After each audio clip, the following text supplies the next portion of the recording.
চট্টগ্রামে এসএসসি ও সমমানের পরীক্ষা অনুষ্ঠিত হয়েছে। বাংলা প্রথম পত্রের মাধ্যমে শুরু হয়েছে লিখিত পরীক্ষা, যা চলবে ২০ মে পর্যন্ত। চট্টগ্রামের শিক্ষা বোর্ডের অধীনে ১,২১৮ বিদ্যালয় থেকে নিয়মিত ও অনিয়মিত মিলে ১,৩০,৬৬৮ জন শিক্ষার্থী অংশ নিয়েছে। এদিকে ময়মনসিংহের ভালুকায় অনুষ্ঠিত হয়েছে এসএসসি ও সমমানের পরীক্ষা। প্রতিটি কেন্দ্রে সিসিটিভি নজরদারি জোরদার করা হয়েছে এবং কেন্দ্রের আশেপাশে ১৪৪ ধারা জারি রয়েছে। এবার উপজেলায় মোট ৬,১৭৭ জন পরীক্ষার্থী অংশ নিচ্ছে। অন্যদিকে গাজীপুরের কালিয়াকৈরে ২০২৬ সালের এসএসসি ও সমমানের পরীক্ষা অনুষ্ঠিত হয়েছে। মঙ্গলবার সকাল ১০টায় পরীক্ষা শুরু হয়। উপজেলার মোট ১২টি কেন্দ্রে পরীক্ষা অনুষ্ঠিত হয়েছে। এর মধ্যে সাধারণ শাখার জন্য 10টি কেন্দ্র, দাখিল শাখার জন্য 1টি এবং ভোকেশনাল শাখার জন্য 1টি কেন্দ্র নির্ধারণ করা হয়েছে।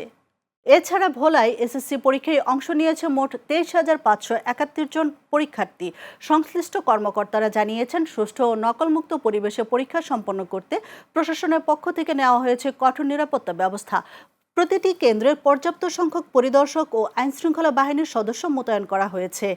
জামালপুরের সরিষাবাড়িতে অনুষ্ঠিত হয়েছে এসএসসি ও সমমানের পরীক্ষা। সকাল থেকেই পরীক্ষার্থীদের উপস্থিতিতে কেন্দ্রগুলোতে ছিল উৎসবমুখর পরিবেশ।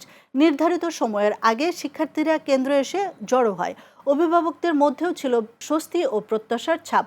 উপজেলা প্রশাসনের পক্ষ থেকে জানানো হয়েছে, সুষ্ঠু ও নকলমুক্ত পরিবেশে পরীক্ষা আয়োজনের জন্য নেওয়া হয়েছে কঠোর নিরাপত্তা ব্যবস্থা। কুমিল্লা শিক্ষা বোর্ডে আজ থেকে শুরু হয়েছে এসএসসি পরীক্ষা।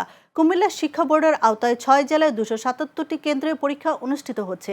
সকালে কুমিল্লা জেলা স্কুল কেন্দ্র পরিদর্শন করেন কুমিল্লা বোর্ডের চেয়ারম্যান প্রফেসর শামসুল ইসলাম ও কুমিল্লা জেলা প্রশাসক মোহাম্মদ রেজা হাসান।